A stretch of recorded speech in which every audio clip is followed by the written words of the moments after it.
श्री राधे। आपका अर्चना के कृष्ण गुणगान चैनल पर आपका स्वागत है। आज मैं आपको गुरु महिमा के बारे में बताना चाहती हूँ। तीर्थ का फल एक है, संत मिले फल चार। तीर्थ का फल एक है, संत मिले फल चार। सतगुरु मिले अनेक फल, कहत कबीर विचार। सतगुरु ही मनुष्य के सच्चे हितैषी एवं रूहानी माता पिता हैं। वे नहीं चाहते कि हमारे भक्त सतपथ से भटक जाएं, इसलिए वे ऐसे साधन प्रदान करते हैं जिससे कि हम जैसे कलयुगी जीवों का उद्धार हो। सुबह का बचपन हंसते देखा, दोपहर की मस्त जवानी। सुबह का बचपन हंसते देखा, दोपहर की मस्त जवानी। शाम का बुढ़ापा ढलते देखा, रात की खत्म कहानी।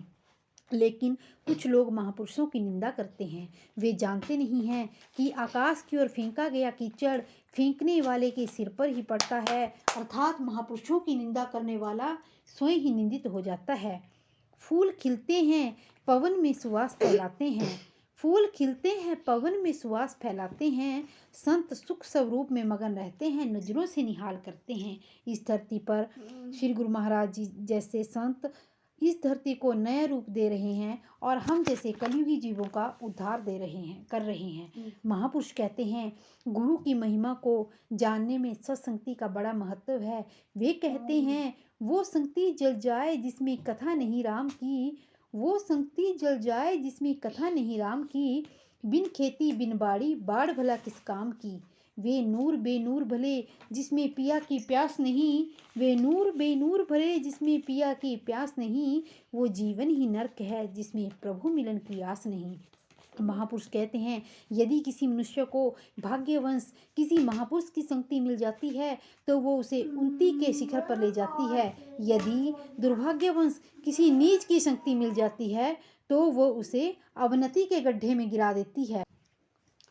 ग्रंथों में कहा गया है गुरु बिन गत नहीं, अर्थात गुरु के बिना गति नहीं होती। गुरु बिन भव तरहि न कोई, अर्थात गुरु के बिना कोई भी संसार सागर पार नहीं कर सकता।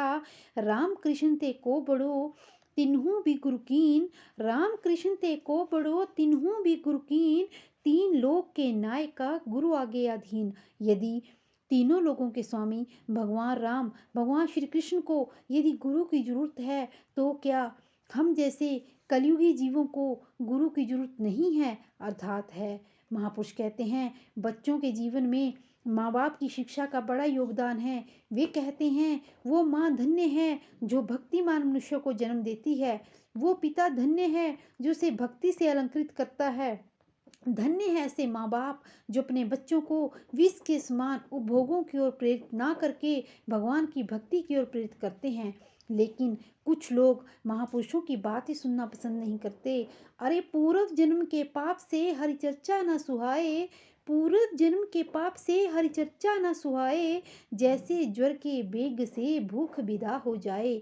जैसे जब हम बीमार होते हैं तो हमें भूख नहीं लगती, उसी प्रकार जिस मनुष्य पर पूर्व जन्म के पापों का जोर होता है उसके मुख पर भला भगवान की चर्चा कैसे शोभा दे सकती है। अंत में मैं यही कहना चाहती हूँ आपके मुख में सदा भगवान का नाम रहे, हाथों से समाज की सेवा होती रहे, मन में सद्भावना एवं शांति बनी रहे और आपका जीवन सरलता एवं सादगी की पीढ़ियां चढ़ता हुआ सादगी से सुसज्जित रहे।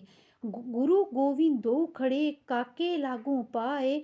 बलिहारी गुरु आपने जिन गोविंद दियो बताए।